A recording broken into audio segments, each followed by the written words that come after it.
Sponsored by Suzuki.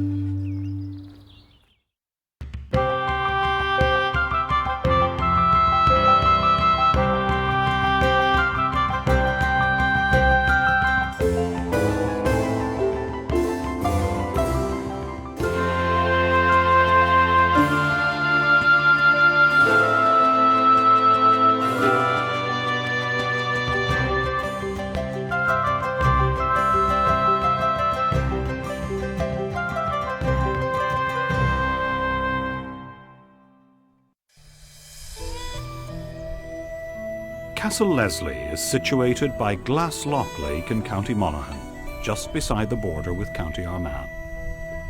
The townland of Glasslough lays claim to an ancient heritage.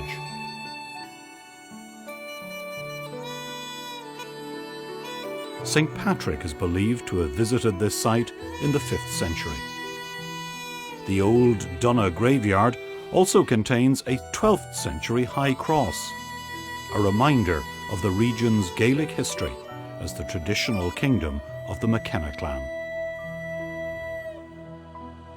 The first Leslie to come to Ireland was Bishop John Leslie. He was Bishop of Raphoe in Donegal and was also known as the Fighting Bishop because of his participation in the battles against Oliver Cromwell. In 1660, he became Bishop of Clogher and bought the 20,000-acre estate by the lake at Glasslough, and the Leslies have been there ever since. The current Castle Leslie was built in 1878, directly beside the old castle, which was then demolished. It was designed by Sir Charles Lanyon and William Henry Lynn for John Leslie, MP, afterwards the first baronet, and benefits greatly from the natural beauty of its lakeside setting.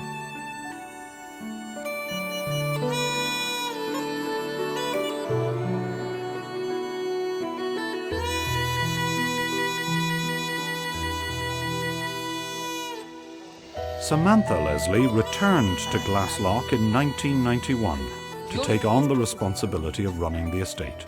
She has developed a vibrant hotel and restaurant business in order that Castle Leslie could remain a family home.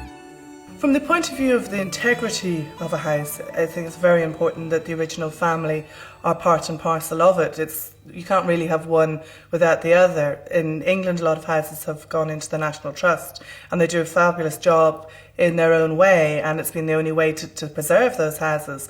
But once the family moves out, the stop button gets pressed and the house freezes in time. There's also a financial point of view.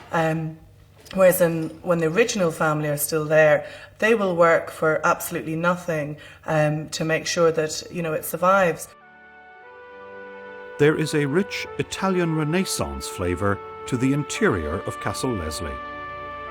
One can detect the influence of Sir John and Lady Constance Leslie, who, from 1871 to 1880, travelled extensively in Italy, collecting treasures with which to furnish their newly built home. Little has changed in the principal rooms of the house since that time. The furniture in this room, known as the Red Bedroom, was all bought in Perugia in Italy and dates from the 1600s. There are 14 bedrooms which are steadfastly dedicated to rest and relaxation.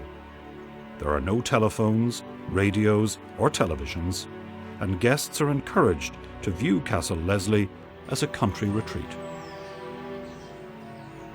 Less obvious to Castle Leslie's many visitors is the tremendous challenge which a property like this poses to the owners. Though Samantha has spent the last 10 years restoring different sections of the castle, much still remains to be done. This is the old conservatory, and up until 6 years ago we were using this as the tea room. This is where everybody came for afternoon tea, and it was quite glorious. It was a really bustling hive of activity. Difficult to imagine now. I know. With the birds. Yeah? I know, and we patched and we patched and we patched, and it just one day couldn't take another patching and then started to collapse. But I mean, this is it now. I mean, it will be restored. We will put the heating back. We'll have a little kitchen in behind so we can serve afternoon teas and, brekkies and stuff down here for our guests. And it will come back to life. I'm sure it will. Well, I look forward to coming here, and you have a very good basis, but the stonework seems to be perfectly solid. So when you do come to stores, it's really just the wooden supports and the glass that have to be put back.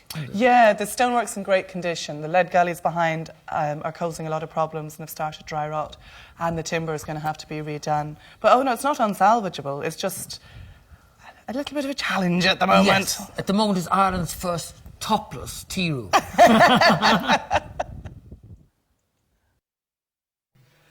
This is the billiard room. It's the last room of the old castle. Unfortunately, we've got our old friend dry rot back again. You certainly have. Just came galloping out last, a couple of months ago.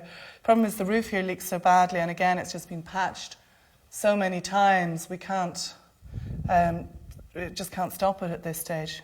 The whole thing has got to come off and restart. God of our fathers, I mean, do you never lose heart? No, you don't. I'm not answering that one. I laugh. Well, isn't it miraculous that the dry rot doesn't seem to have managed to get into these wonderful carved wooden fireplaces? No, it hasn't got into the timber. It's very funny the way it's sort of run through and popped out here and even come through the tiles. Even comes through the tiles. It needs lime water as well as timber and moisture, warmth and preferably anaerobic conditions.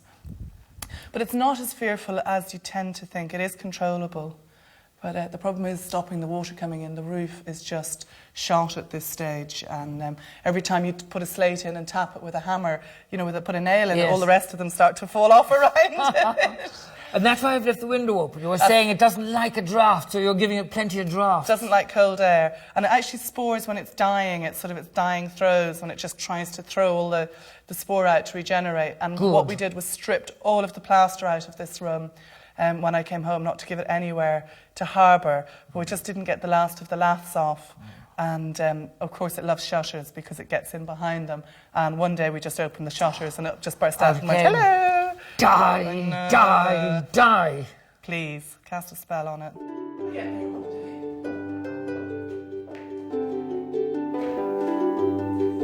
The Leslies have a reputation for eccentricity. Because if you have a look at this, it's painted on the wall. It makes me dizzy. Their family history is dotted with stories of political intrigue, drama, and even illegitimate connections with British royalty. The ghosts of both Lady Constance and Norman Leslie have been seen in the castle, though not for a number of years.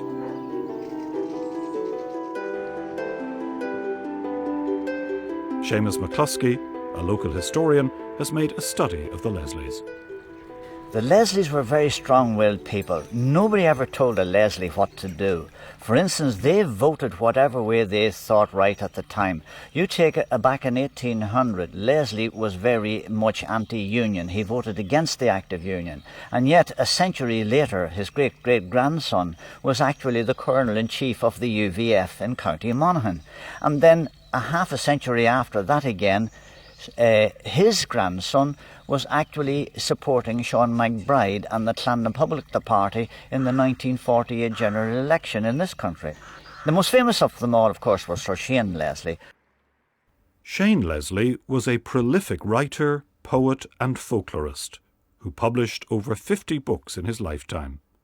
He converted from Protestantism early in his life and remained a devout Catholic until his death in 1971. He was a fluent Gaelic speaker and an ardent nationalist. He was responsible for discovering and re-erecting the McKenna Cross in 1910 and was a familiar figure nationally, always to be seen sporting his Irish kilt and beret. So Shane had two sons, John and Desmond. John, of course, inherited the title Sir John, as we call him, but his own family calls him Jack, of course. Now, he's in his mid-80s, but he has the heart of a 16-year-old. And I'll tell you a little story about him. In May of 2000, the millennium year, we had a pilgrimage here to the local graveyard where we have a 12th century high cross. And the people of Glasgow were to walk out to that. I was waiting at the bottom of the hill for them when a taxi pulled up.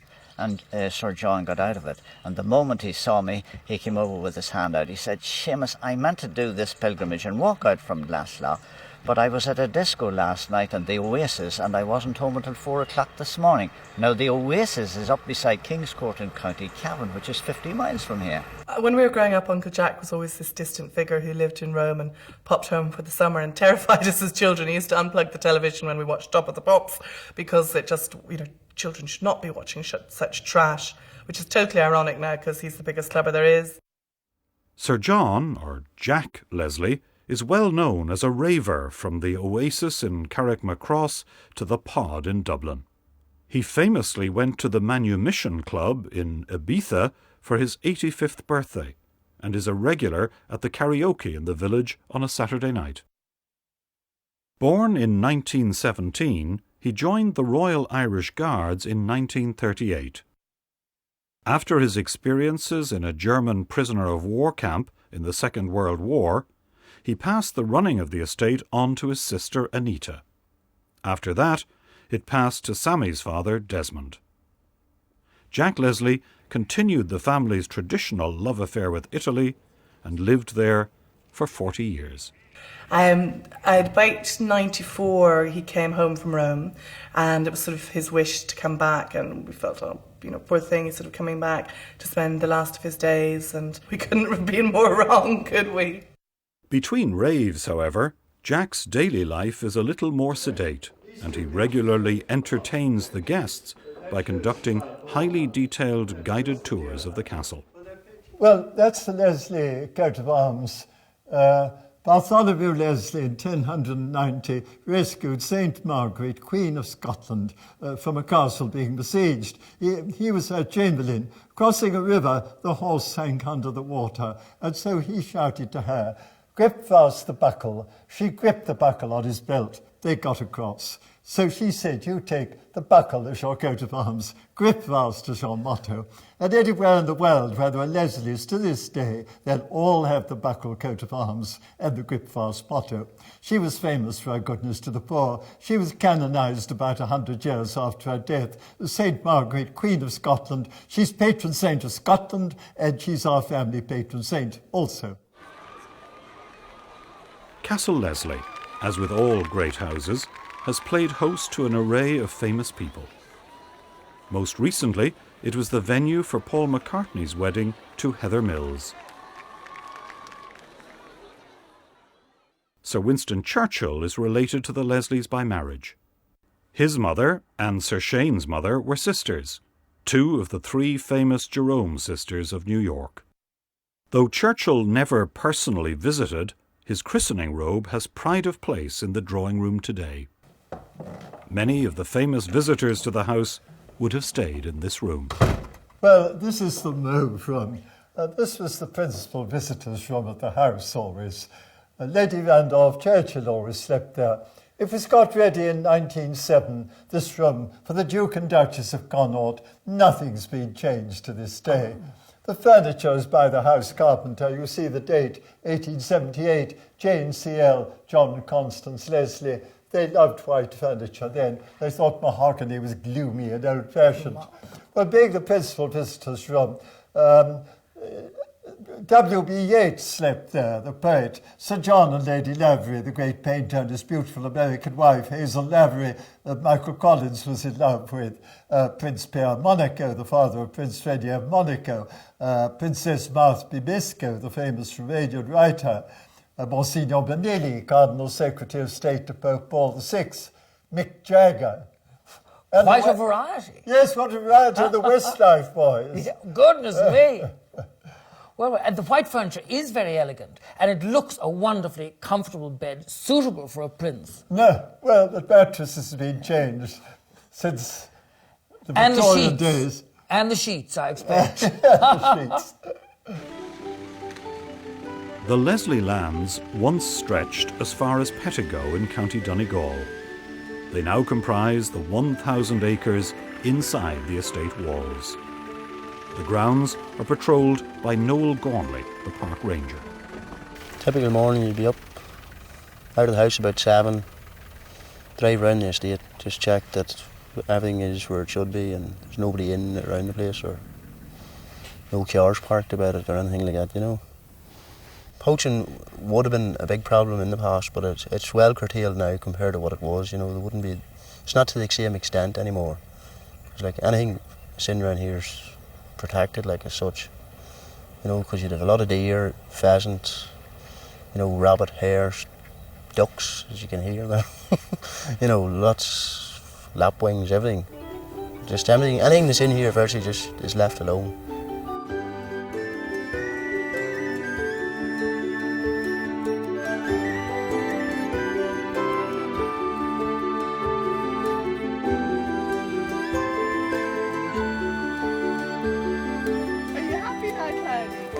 People often ask what it's like living in a place like this, and it's a hell of a lot of fun. It really is. I used to be terrified if somebody might think I was eccentric, and oh my god, and I say, hey, to hell with it. I'd love to be eccentric. And there's an awful lot of scope. We get so many opportunities here. We meet so many people. The sort of backing we've had from some people has been absolutely fabulous. There's a great buzz of energy, and I'm a total adrenaline junkie. I used to work in the kitchen a lot, and you just love the buzz and the buzz in the restaurant, and you know, so many opportunities, and we get to do so many things. The only downside is not being able to switch off here and go for a long walk, because guaranteed I will find a snare somebody's put down, or I'll find somebody poaching or doing something they shouldn't, and that really pisses me off on my downtime. And just there aren't enough hours. I love my 8 hours sleep, and I would love to be able to work 7 days a week plus have 2 days off, but it doesn't work like that.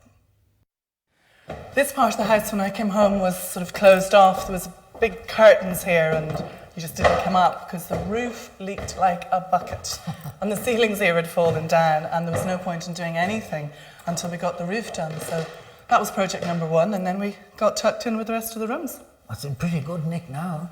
Yeah, it's not too bad. Well, this was the nursery, as you can see, and unlike the ground floor, the main floor of bedrooms, the master rooms, they were all in superb condition. But this floor was empty, and as it was the nursery, we just sort of kept the theme and had some fun with it. And a lot of the toys and things that you see were always here. And I love the rim there, full of instructions, like A was an archer who shot at a frog, B was a butcher and kept a great dog. K was King William who once covered this land, which I didn't realise when we put it up. But it's actually a nursery rhyme that was in a book, and we photocopied it and blew up the photocopying a lot of times, and then did a freeze with it and stenciled well, it. I ached to be a child here. You've got Squirrel Nutkin and Mrs. Tiggywinkle and Jeremy Fisher. And this is a kind of magical Hansel and Gretel house. Yeah, well, we had to put a bathroom in, and I didn't want to... Oh, it's a bathroom? Yeah, didn't want to carve up the bedroom, so I had a giant doll's house like this, which my cousin subsequently swiped. But that's your little sink. There's a touch of the Marigas about it, like knee-slip, isn't it? Yep, that's your shower. What is that? A shower. And you can sit in it. That's one of those old ones you can sit and wash your feet. And this is what every doll's house needs. A little crapper. Isn't it sweet? Complete with parachuters heading off down the loo. Yes, and hunting scenes. Yeah, it's old farewell contact that my dad bought me to put on my school books, and I wouldn't use it because it meant either cutting a pony in half or cutting a hound in half, and I couldn't have that. Wise? And you've got somebody very talented because they've completed the trees. There's a wonderful girl locally, Monica McNally, and she just does all these wonderful and wild, wacky things for us. Well, she did it absolutely brilliant. She did the whole doll's house. Oh, she's a treasure. Absolutely. I'll admit I do have a fetish for Victorian plumbing. It's just so wonderfully bizarre, and everything was more complicated, more Heath Robinson than it needed to be. And the artistry and work that went into disguising what it actually was, and the beautiful flowers painted on the loos, and you know the lions' mouths for taps and things like this. It's just so beautiful, and such craftsmanship. And we wanted to put old bathrooms in to suit the house, And we were very lucky that each of the big bedrooms had a dressing room with them. So we were able to turn the dressing rooms into lovely big sized bathrooms. And I got all my books like Temples of Convenience and Chambers of Delight and Flushed with Pride and Thomas Crapper's biography, and started to read up on it. And it's actually a fascinating subject. I know I might be a bit sad, but it's better than some. I do approve of baths and bedrooms. I think it's so convenient and practical. But there's a particularly ecclesiastical feel about this. Have you been scavenging in architectural salvage, or why is it so ecclesiastical? This was Shane's room, and he'd wanted to become a priest, and that's why we had a little bit of fun with the ecclesiastical bit. He actually got himself disinherited so he could go to Maynooth, and he went there for a number of weeks and then decided maybe it wasn't for him, and went on to marry Marjorie, my grandmother. But this was his room as a boy, and we came across the church gates and the wonderful light somewhere, and then we just sort of had a little bit of fun and built the whole bathroom around it. So all the rooms were named after the people who actually lived in them. The nursery was a nursery, and Shane's room was Shane's room. Well, the names on the rooms are all still as they were. The governess did live in the governess suite, and the nursery was the nursery, and Shane's, Normal's, Lionel's and Seymour's were all the rooms for the boys when they were little and when they lived up here. And it gave us a lot of opportunity to do up all of the bedrooms around the people that had lived in them and tell a little bit of their story. And it makes them wonderfully different for the guests to stay in. Well, this mantelpiece, the priest was selling it in the church of Santa Maria Novella in Florence. It was over an altar. They didn't want it. They wanted to put in a new marble one, and so they sold it to my great-grandfather. It's by the great Renaissance sculptor Andrea della Robbia. Oh. It dates from about 1490, so 500 years old. That's the oldest thing in the house. The only other one we know in the world is in the cathedral in Seville in Spain, where it is over an altar, which it should be, really. Yeah. Anyway, it makes a very good fireplace. But they were rather foolish to sell it to priests. But what a wonderful thing to have in the house. Yes, and they didn't appreciate it. They wanted a new marble one. And the faces of the cherubs or putti are wonderful. They're like kind of urchins. Yes, well, he must have had little models, that he used, little boy models. That's the flight into Egypt by Bassano. There's another one almost the same in the Brera Gallery in Milan, because he did too. Well, as you can see, it's an autumn evening here at Castle Leslie. This is very much a house in transition. And we've had some idea of how daunting that task must be for Sammy and her family, but they have the qualities to do it. In one of the leaflets here, I noticed a reference to the mildly eccentric character of the Leslies. Now, I think that is one mistake. There's nothing mild about their eccentricity. They are gloriously eccentric. But, on the other hand, this is just part of a style, a pattern that influences and enhances their lives, and underneath it is a steely determination on the part of the family, their friends and their staff, to save this wonderful house. Dad felt very strongly, and we do as well, that you don't own a place like this. I think a lot of other house owners would feel the same. It's your, and without trying to sort of sound like the martyr, it's your responsibility to make sure that this place survives on to the next generation and beyond if you can. They are very much part of Irish heritage and living heritage. And you don't walk in here and go, this is my castle. You walk in here and you think, God, it's a wonderful place, and I've got to make sure that it's there, it passes on. And that's why we put the place in a trust. And it's set up in a way that the next generations can't flog it. There's be very heartbreaking to get the place back on its feet, get all the gate lodges back and restored, get the gardens done, get the woods done, finish the house, set a number of other little businesses like the hampers and the jams and the deli goods and stuff like that, and have the next generation say thank you very much and pocket it and bugger off to Australia with, a wad in their hand. So I definitely would come back and haunt them if they tried.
House, sponsored by Suzuki.